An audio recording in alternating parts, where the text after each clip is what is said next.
안녕하세요. 우리 이제 글씨 문제풀이 계속 지난 시간에 이어서 8장 19번 보겠습니다. 8장 19번. 자, 19번에 어떤 문제냐? 어떤 국가의 실질 GDP가 1000단위,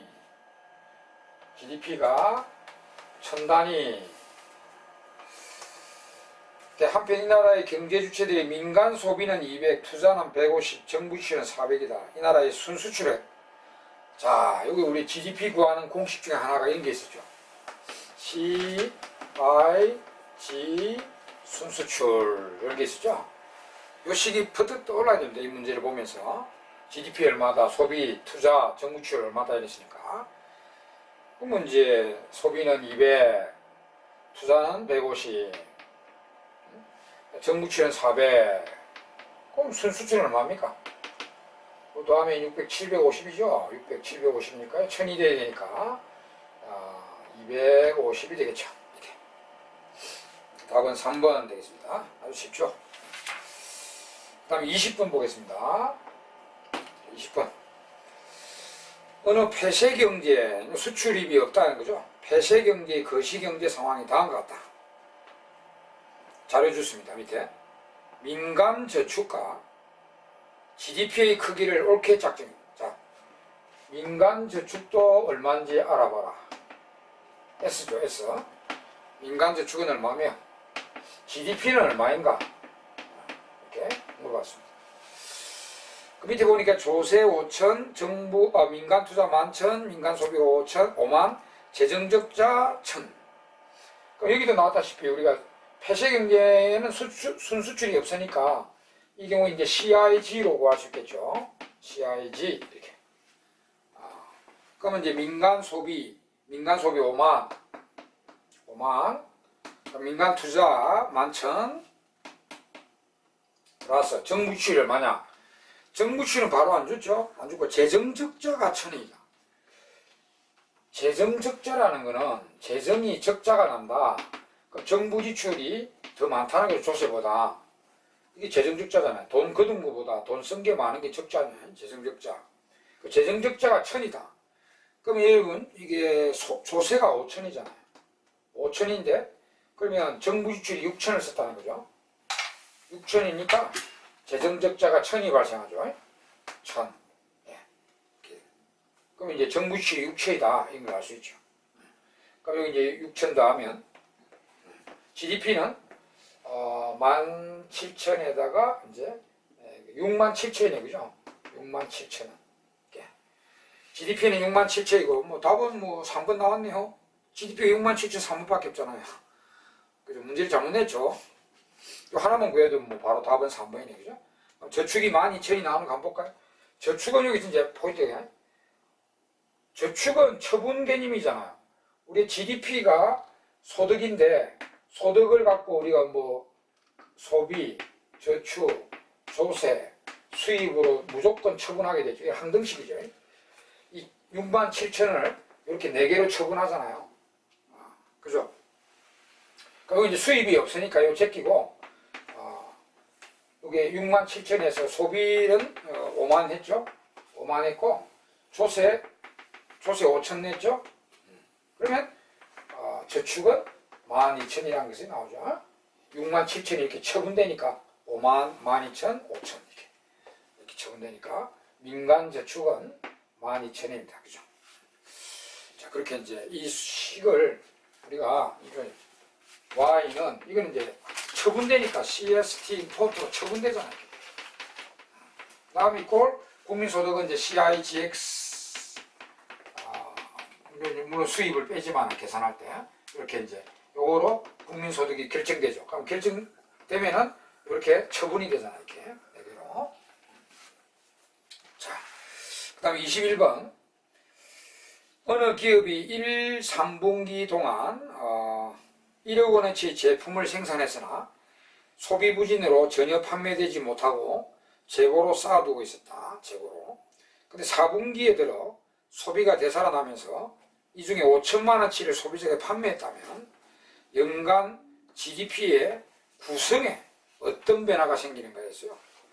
자, GDP는 1억이죠. 이래나 저래나 1억인데 GDP의 구성에 어떤 변화가 있냐. 3분기하고 4분기하고 구성에 어떤 변화가 있는가. 이래나 저래나 뭐 GDP는 1억입니다. 1억인데 구성은 3분기까지는 하나도 안 팔리잖아요. 그럼 재고 투자 1억입니다. 재고 투자 1억인데 4분기에는 요중에 5천만이 팔렸잖아요. 그러면 이제 4분기는 소비 지출 5천, 재고 투자 5천 이렇게 이제 구성이 바뀌겠죠. 그래도 1억입니다. GDP는 1억인데 이렇게 이제 차이가 났죠. 재고 투자는 5천이 감소했고 소비 지출이 새롭게 5천이 증가됐죠. 그래서 답은 재고 투자 지출은 5천만 원 감소했고요. 그 다음 소비 지출이 5천만 원 증가했죠. 그래서 답은 3번이 되겠습니다. 그렇게 또 보시면 되고요. 그 다음에 22번 보겠습니다. 금년도 GDP 산출에 포함되는 경제활동은 이것도 쉽죠. 우리가 앞에 다 정리했잖아요. GDP에 추계되는 것, 추계되지 않는 것. 자, 1번 올해 금년도 GDP에 산출에 포함되는 것을 찾아냈죠. 1번 전년도 생산된 중고자동차 매입, 기존 자산 거래잖아. 중고자동차 이거는 전년도 생산됐으니까 그때 GDP 들어갔고요. 올해는 중고자동차 아무리 사고 팔아도 GDP 안 들어갑니다. 안 들어가고 2번 국내 기업 소유의 해외 공장에서 국내 기업이지만 해외 공장입니다. 그래서 금년도 생산된 자동차 판매 이거는 GDP 안 우리나라 땅이 아니잖아요. 이 GNP는 되겠지만은 GNP는 이렇게 벌어오겠지만 우리나라 땅이 아니니까 해외 공장이니까 이 GDP에 포함 안 됩니다. 그 다음에 3번 본인이 소유한 논에서 금년도 직접 생산한 쌀을 자신이 소비했다. 자가 생산 소비 쌀은 유일하게 자가 생산 소비에도 GDP 들어간다죠. 이건 들어갑니다. 쌀 말고 다른 농산물은 안 들어가요. 안 들어가는데 쌀은 자기 생산해서 자기가 소비해도 GDP 들어갑니다. 4번에 전업주부의 금년도 가사활동, 우리 가사활동은 GDP 안 들어가죠. 시장에서 거래 안 되기 때문에. 우리 파출부의 소득은 들어가는데 전업 가정주부의 가사활동은 안 들어갑니다. 그 다음 5번에 홍수로 유실된 도로를 정부가 금년도 복구했다. 유실된 도로를 이제 정부가 막 아스팔트 다시 만들고 하니까 그러면 정부 지출이잖아요. 이거 정부 지출. 정부가 만들어낸 유실됐다 새로 만든 거라 보면 되죠. 다시 만들었다. 그러니까 정부가 생산한 거는 안 팔아도 GDP 들어간다. 도로나 무기 이것도 들어갑니다. 이거 답이 두 개입니다. 답이 3번과 5번 두 개 복수 정답입니다. 그 다음에 23번 보겠습니다. 자동차 중고 매매 업체가 출고된 지 1년이 지난 중고차 신차 가격은 2천만 원이었는데 이 중고차입니다. 중고차를 한 대를 2011년 1월 초에 1,300에 매입하여 중고차를 1,300에 매입했단 말이에요. 그럼 이 거래는 중고차니까 안 들어갑니다. 1,300원 GDP 안 들어가고요. 수리한 후 2011년 5월 초에 가격에 1,500에 판매했다. 이건 뭐냐? 그 1,500 중에 1,300은 중고차 가격이고 그 200은 뭐냐? 이 중고 매매업자의 부가가치 창출입니다. 그 200만 원은 중고자동차하고 관계없는 거고 1,300에 사서 이제 수리해가지고 1,500에 팔았잖아. 그러면 그 차익인 200만 원은 이 중고 매매업체의 부가가치 창출로 이런 경우는 GDP는 200만 원만 들어가겠죠. 네. 그래서 이론상 이 과정에서 GDP 증가 규모는 200만입니다. 1,300은 중고차는 그건 안 들어가고요. 답은 2번이 되겠습니다. 자, 그 다음 우리 이제 마지막 문제 24번을 한번 풀어봅시다. 이건 조금 까다로운데 GNP와 GDP의 차이를 물어본 문제인데요. 조금 까다롭게 좀 어렵게 냈어요. 한번 보세요. 한국 법인 100% 지분을 소유하고 있는 자동차 회사 A가 한국 대신에 미국의 공장을 설립해서 직원을 대부분 또 현지인 미국인으로 고용할 경우 한국과 미국의 경제에 미치는 영향에 대한 설명으로 옳지 않은 것을 냈어요. 자, 이런 걸 쉽게 물어보면 이런 겁니다. 한국 기업인데 한국 자동차 회사다 말이에요. 미국의 공장을 짓고 미국 노동자를 고용하고 자동차를 팔았단 말이에요. 판매를 했다. 이 경우에 자 쉽게 물어보면 이거죠. 미국의 GDP는 어찌되가? 미국의 GNP는 어찌되냐? 한국의 GDP는 어찌되고? 한국의 GNP는 어찌되냐? 이렇게 물어볼 거 아닙니까? 쉽게 물어보면. 그럼 이거 보세요. 미국 땅이잖아, 전부 다. 미국 땅이니까 미국 GDP는 올라갑니다. 미국 GNP, 미국 사람은 여기 있네, 노동자요. 미국 노동자가 임금 벌 거 아닙니까? 그러면 미국 GNP는 올라갈 것이고. 그럼 한국 땅하고는 아무 관계 없는 겁니다. 한국 땅. 그래서 한국 GDP는 전혀 관계 없어요. 그 다음에 한국 국민이야. 이거 한국 기업이잖아. 한국 기업이 이제 돈 벌어올 거 아닙니까? 자동차 미국에서 팔았지만 돈 벌어오니까 한국 GNP는 올라가겠네요. 이거 이제 쉽게 물어보면 이렇게 물어볼 겁니다. 근데 이 문제는 딱 보기 하나만 여기 관련되어 있죠. 보기 어디냐?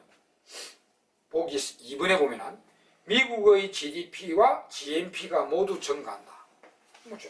미국 GDP, 미국 GNP 다 증가합니다. 보기 2번만 아주 쉽게 줬는데, 자, 1번 보세요. 1번. 미국의 GDP 증가분은 GNP 증가분보다 크다. 야, 금액도 따져봤네. 이것도 올라가고 올라가는데, 금액이 이거보다 이게 더 크다. 금액까지 따져봐야 됩니다. 그러면 이제 사례를 가지고 이제 추산을 해봐야 됩니다. 이게 이도 올라가고 이도 올라가는데 이게 더 올라간다. 이게 더 크게 올라간다. 이거보다. 그런 문제를 따지려면은 이렇게 사례를 우리가 해봐야 되죠. 단순하게 해서 이렇게 합시다. 자동차를 미국에서 100원어치 팔았다 합시다. 100원어치 팔았고, 그 100원 중에 이제, 노동자 고용에 임금을 주겠죠. 임금. 미국 노동자들 임금 50원 줄 거요. 나머지는 이제 이 한국 기업의 이윤이라 합시다. 다른 뭐 비용 없다 치고, 이윤을, 이제 한국 기업의 이윤이 50원 발생했다. 이렇게 가정합시다. 그러면, 자, 미국의 GDP 얼마입니까? 100원이죠? 미국 땅. 100원.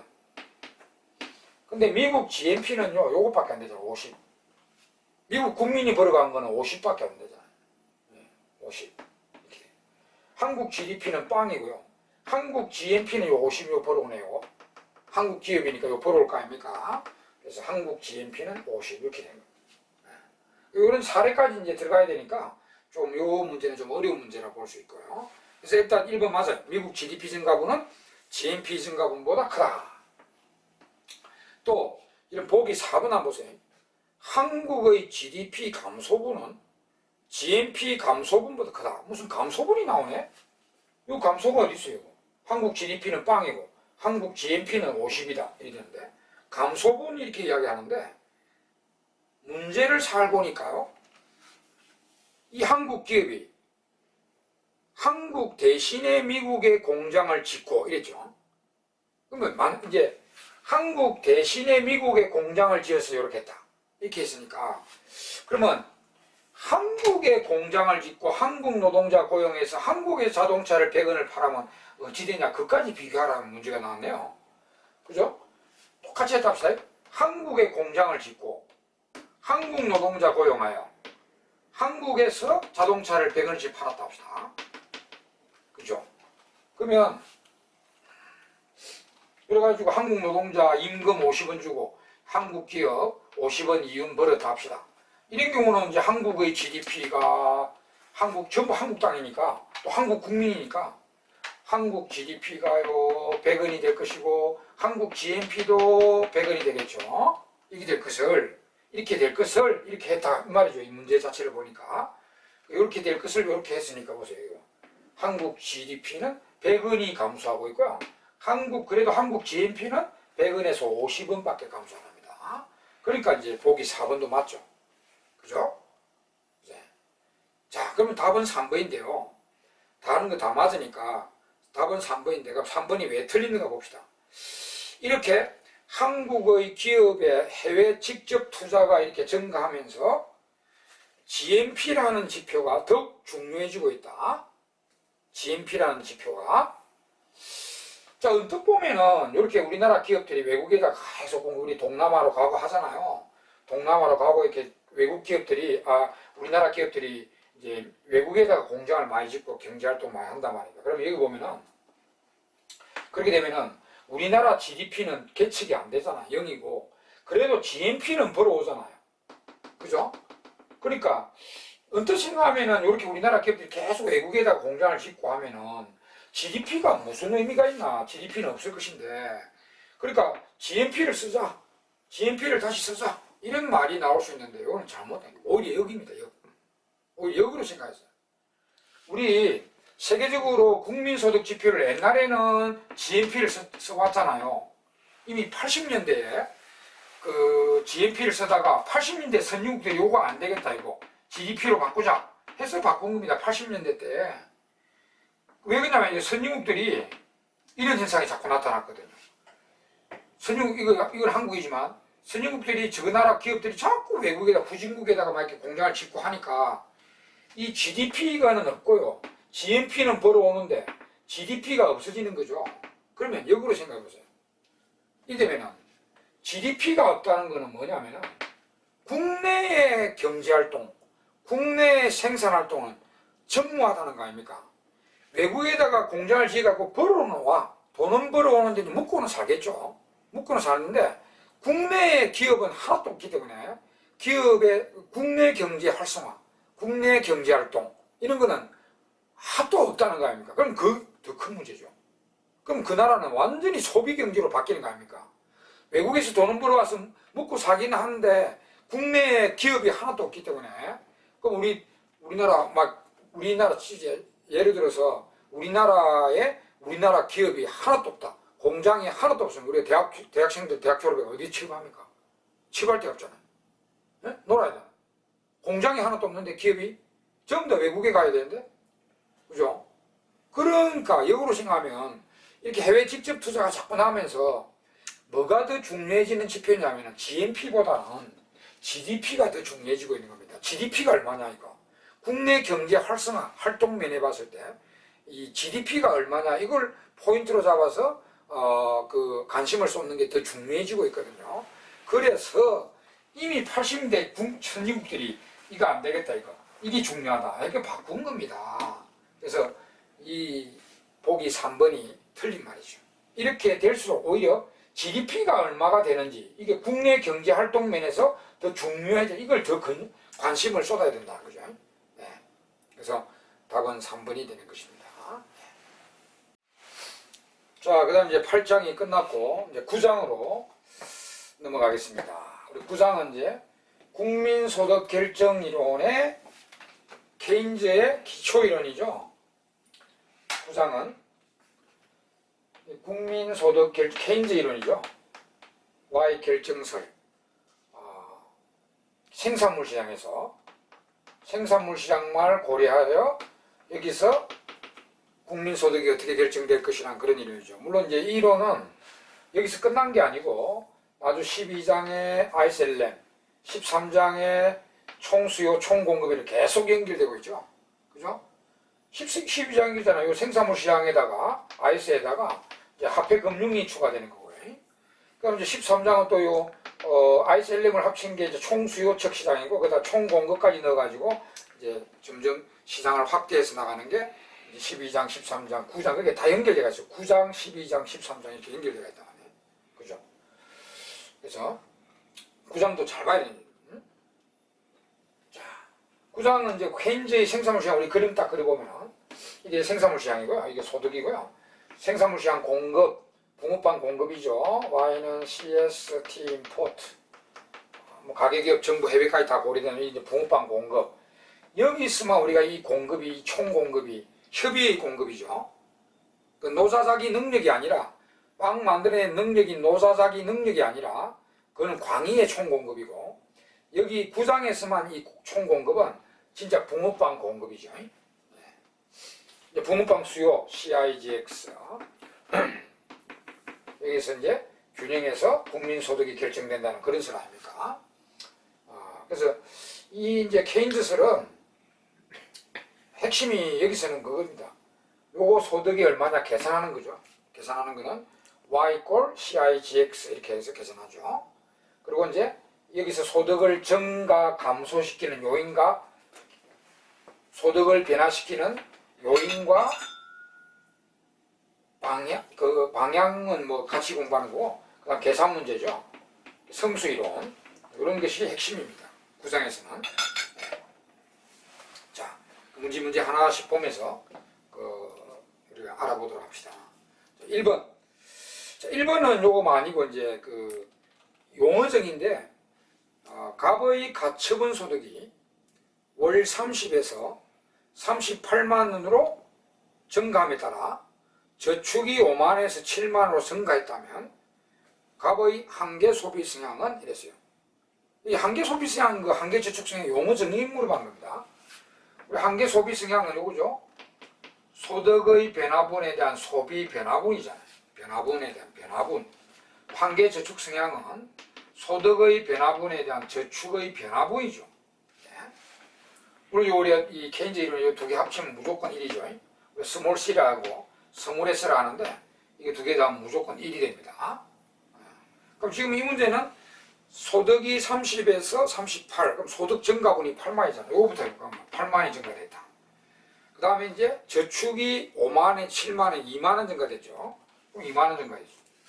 변화분인데, 저축 변화분, 소득 변화분이지. 그럼 이게 이제 0.25가 한계 저축 성향이다. 그러면 이제 바로 이게 1이니까 한계 소비 성향은 0.75라 보면 되겠죠. 아니면 그냥 바로 암산해서 우리가 소득이 8만원 변했는데 그 중에 2만원이 저축이 됐으니까 6만원은 소비가 될 것이다. 이렇게 해도 됩니다.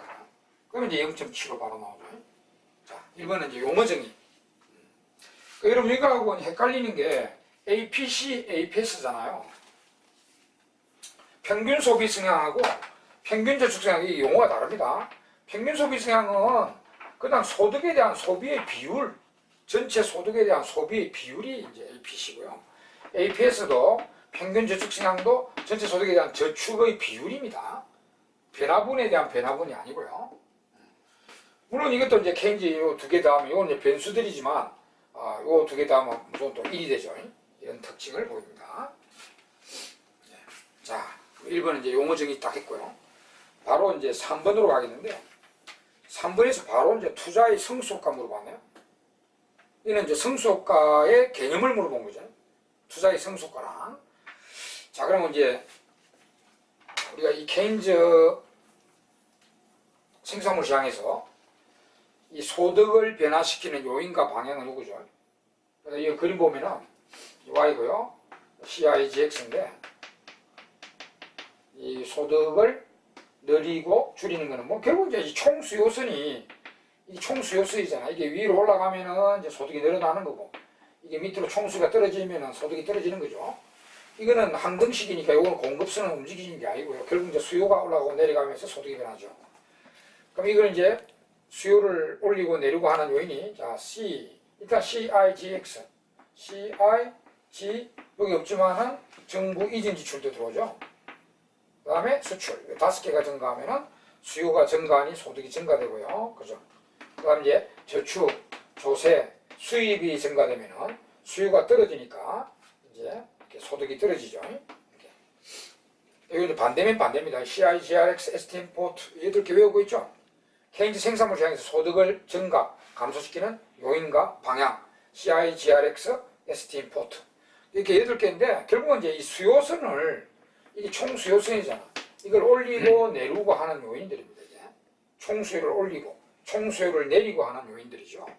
그래서 이렇게 생각하시면 여기서 이제 이것들이 100 증가될 때 이게 얼마나 증가되고 얼마나 감소하는가 계산하자는 게 성수이론 아닙니까? 그죠? 성수이론. 그 성수이론 이제 우리가 성수는 다 외워놔야 되고요. 이제 문제가 나오면 이렇게 적용해서 계산해야 되는데 일단은 3번은 지금 성수 계산 문제가 아니고 성수의 메커니즘에 대해서 물어봤어요. 성수의 메커니즘. 그럼 우리가 성수의 메커니즘이 이거잖아요. 그래서 한계 소비 성향이 0.6이라 가정하면은, 그죠?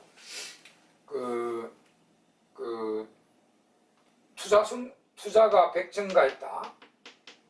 소득이 얼마나 변하는가 계산해라 하려면, 이렇게 이제 성수형이, 우리의 기본 모델의 투자 성수가 1-C2분의 1이잖아요. 그러다가 이제 투자 변화분을 곱하면은 소득 변화분이 계산되는데 그럼 여기 2.5니까 250이 증가되죠. 2.5배로. 이 과정이 이제 승수로 계산하는 건데, 이 과정을 보면은 이거잖아요. 최초에 누군가 투자를 100원 했어요. 기업이 이제 기계를 갖다가 100원어치 샀다는 거죠. 누구 기계업자한테. 그럼 그 작업으로 1단계로 국민소득 증가가 100원이 나죠. 기업이 100원어치 기계를 샀단 말이에요. 새 기계를.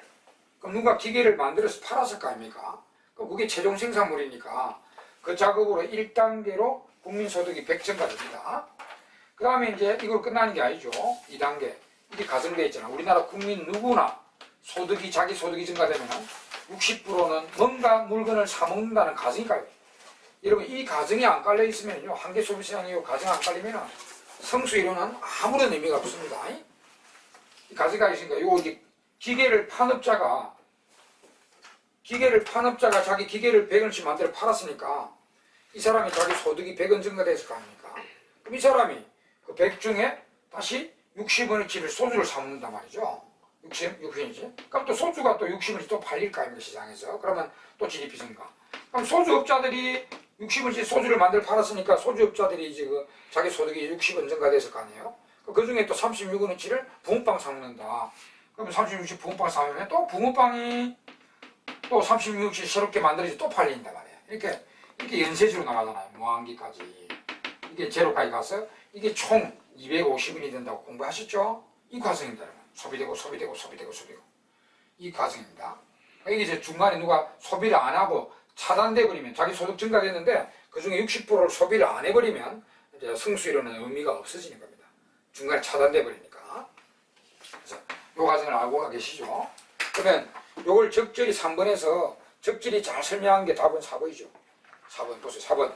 투자의 증가가, 최초의 투자의 증가가 소득의 증가를 초래하고, 투자의 증가가 소득의 증가를 초래하고, 또 이 사람이 또 다시 소비의 증가로 이어져 소득이 계속 증대되는 무한기까지 이렇게 소비되고 해서 무한기까지 총 그 소득이 증가되는 효과를 계산하는 거죠.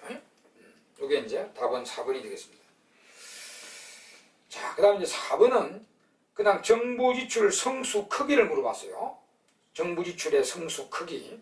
우리 정부 지출 여러분 다 각종 성수를 다 외우고 있죠. 기본 모형에서, 추가 모형에서 이렇게 외우고 있죠. 자, 외우신 거 확인해 보겠습니다. 가장 기본 모형, 아무것도 추가되어 있지 않는 기본 모형에서는 자, 투자 성수와 정부 지출 성수는 무조건 똑같죠. 1-10분의 1이죠. 자, 1-10분의 1이고요. 투자 성수하고 정부 지출 성수가요. 그 다음에 이제 이전 지출 성수, 정부의 공짜 지출 성수는 조금 다른 1-10분의 C죠. 이렇게 되고. 그 다음에 조세 성수는요, 조세를 배은 거뒀다 국민소득 변화가 얼마냐, 이러면 이제 이 절대값을 요놈하고 똑같죠. 1-10분의 -C죠. 조세는 소득이 떨어지니까 마이너스 되는 거죠. 그래서. 그 다음에 균형예산 성수 아닙니까? 균형예산, 첫째 균형예산이 이제 조세를 배은 거둬서 그 돈을 정부 소비 투자 지출을 그대로 했다. 이때 국민소득이 얼마냐, 이렇게 돼요.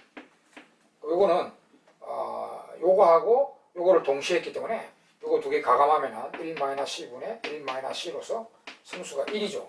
1. 그러니까 100, 100, 500, 500, 50, 50이 증가되죠. 기본에서는 1이니까.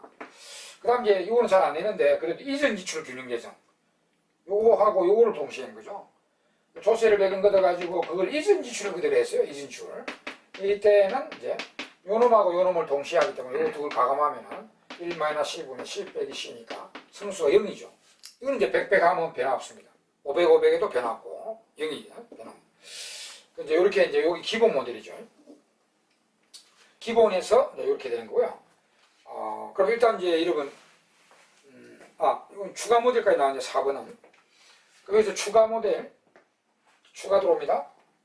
추가해서 똑같은 문제인데, 성수를 물어보는 문제인데, 문제상의 출제자가 조세를 갖다가요, 소득세, 비례세, 소득의 비례세율 조세가 추가된다.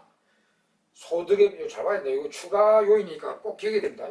그냥 정액세가 아니고 소득에 비례하는 조세, 비례세를 해야 되고 소득세를 해야 되고요. 누진세를 해야 되고 이게 추가되어 있다. 이게 추가되어 있으면 여기 하나, 둘, 셋, 넷, 다섯 개 외워놨죠 지금. 여기다가 추가하면 되죠. 분모의 C 옆에다가 CT를 추가해야 되죠. 다 마찬가지지만 1-C분의 1 했어요.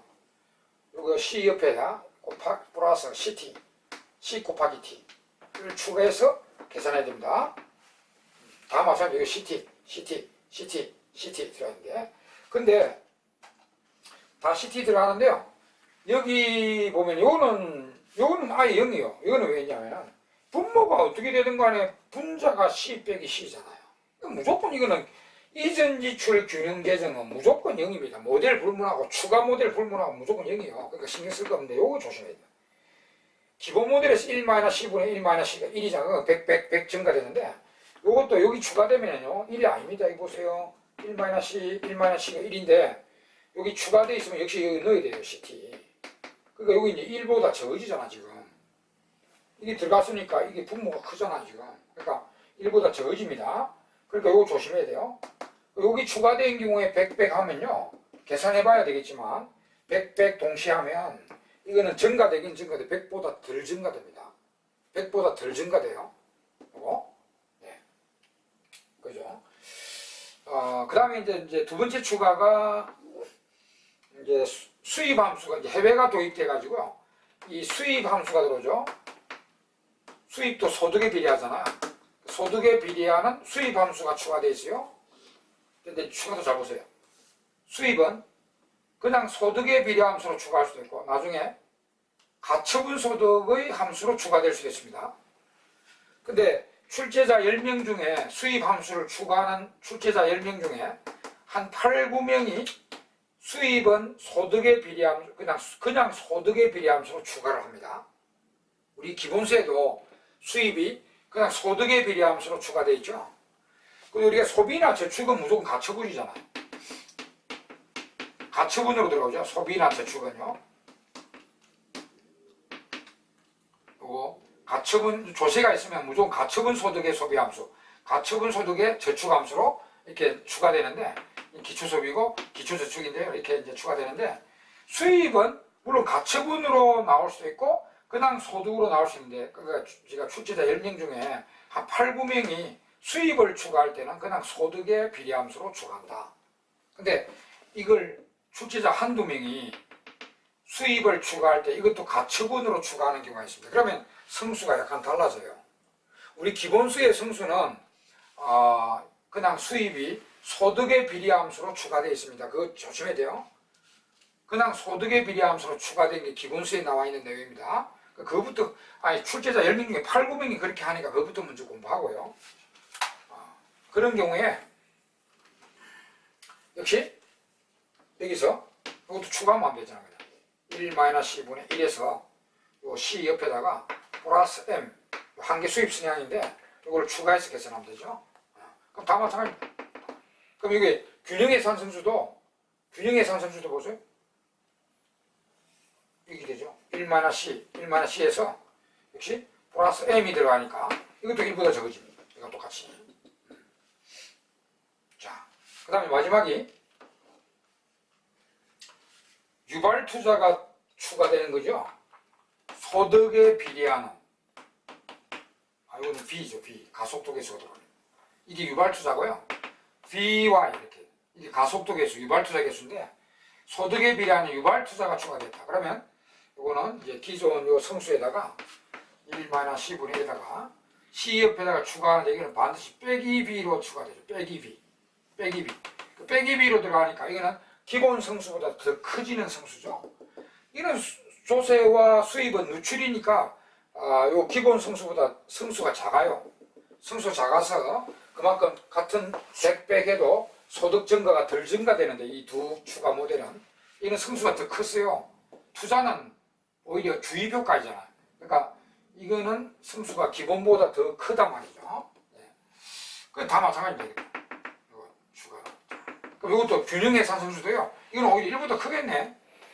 여기 이게 도입대가 균형 재정하면요. 1-C분의 1-C인데 여기 마이너스 B가 들어가니까 이건 1보다 크잖아 오히려. 이때는 여기 추가된 경우에 100 하면요 계산해봐야 되겠지만 이거는 100보다 크게 증가됩니다. 그런 식으로 이제 추가되는 거죠. 네. 그러면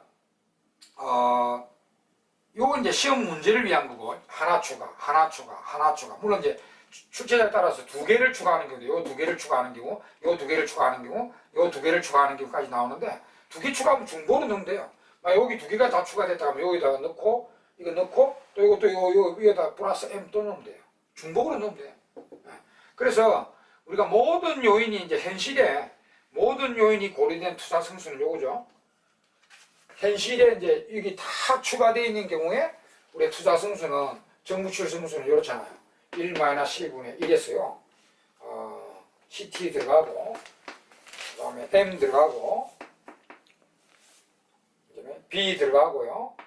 이게 현실의 모든 요인이 다 고려된 투자 성수라고 볼 수 있죠. 이거는 계산 문제는 잘 안 나와요. 너무 복잡하니까. 근데 이제 성수 자체만 물어볼 때 나온단 말이에요. 그 4번 문제처럼 성수 자체만 물어볼 때 4번이 이거죠. 정부지출 성수의 크기가 증가하는 경우로 옳은 것은 되죠. 그러니까 이 정출 성수인데 이게 증가되려면 한계 소비량이 클수록 커지고요. 가속도 개수가 클수록 커지고요. 조세율과 수입 성향은 적을수록 커지죠. 이게 적을수록 클수록 정부출 성수가 커집니다. 그럼 여기 보면은 1번이 한계 저축 성향이 감소하면 한계 소비 성향이 증가하죠. 여기 답이네 바로. 한계 저축 성향과 한계 소비 성향 트레이드오프니까 1로서 한계 소비 성향이 감소하면 저축 성향이 감소하면 한계 소비 성향이 증가하죠. 여기 답이고요. 그 다음에 2번에 한계 수입 성향이 증가하면 요게 한계 수입 성향 요 놈이 증가되면 성수가 작아지잖아요. 그리고 4번도 한계 소비 성향이 감소하니까 성수가 작아지고 그래서 3번에요.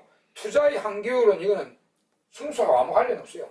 투자의 한계율은 우리 다음 장 있죠. 10장 투자함수로 인해서 내부 수익률이잖아요. 투자의 내부 수익률이 우리 투자의 한계율이라 하잖아요. 내부 수익률. 이거는 투자 결정 그 내용이지 성수하고는 관계없는 겁니다.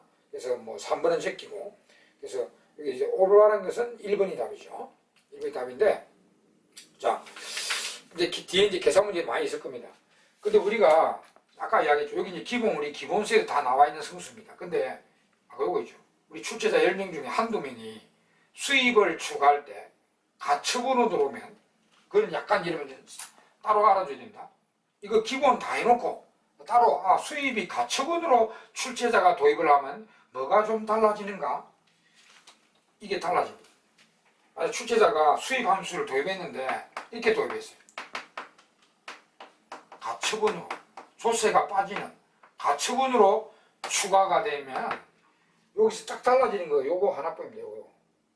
여기가 그냥 일반 소득의 비례함수로 되면 요 조세성수가요. 이리 되잖아요. 1-C 플러스 N분의 -C잖아요. 근데 요 놈이 이게 가처분으로 되면 여기 이렇게 바뀝니다. 1-C 플러스 M에 -C 여기도 M이 들어와요. 이 가처분으로 수입함수가 도입되면 이 분자에도 M이 추가돼요. 여기만 딱 달라집니다. 요거만 이렇게 달라집니다. 조세성수가 그냥 소득에 비례하는 수입으로 추가되면은 그냥 1-C 플러스 M 요거만 추가하면 되는데 분모에 가처분으로 들어오면 여기 분자에도 M이 들어와요. 분모에도 들어오지만 분자에도 요 들어오게 돼 있어요.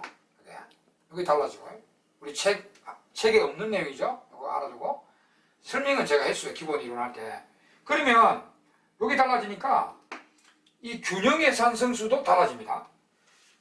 여기 보세요. 여기는 여기 정부출 성수가 요 놈이고 조세성수 요 놈이니까 두 개를 가감하면 1-C 플러스 N분의 1-C가 돼요. 그래 1보다 적어지는데 여기서는 요거는 달라질 것 같거든요. 이렇게 해도 이거 정부출 성수 똑같아요. 근데 이 조세성수만 요로 달라지니까 이렇게 동시에 하는 균형재정 성수 BT, DG 하면은 이거 두 개를 가감해 보세요. 분모는 1-C 플러스 M인데 1-C 플러스 M 똑같은데 여기 1 있고요. 여기 C 있고 플러스 M이 또 있잖아요. 그러면 여기 성수가 1입니다. 이거는 1이나 그러니까 여기 추가되어 있는 경우에 100 하면은 100 증가됩니다. 100 증가돼요. 이게 1이 되니까요. 우리가 기본서에 있는 거는 여기 추가되면은 100 하면은 100보다 적게 증가된 데가 답이죠. 이게 1보다 적으니까. 근데 이게 추가되면 여기 m이 들어가기 때문에 여기 m을 넣으면은 균형 재정 성수도 1이 돼버립니다. 이게. 그게 조금 이제 그 차이가 있으니까 그거 유념해 두시기 바랍니다. 그 출제자 그 10명 중에 한두 명까지 고려해야 되니까 그런 것도 이제 출제가 되니까 그래요. 한두 명 정도가 나오는 거예요. 그래서 항상 기본거부터 먼저 해놓고 추가적인 내용은 그 다음 이렇게 해야 됩니다. 자, 그럼 이번 시간에는 여기까지 이제 풀고 다음 이제 4부까지 풀고 다음 계속 이제 뒤에 있는 문제들은 다음 시간에 계속 설명하도록 하겠습니다. 수고했습니다.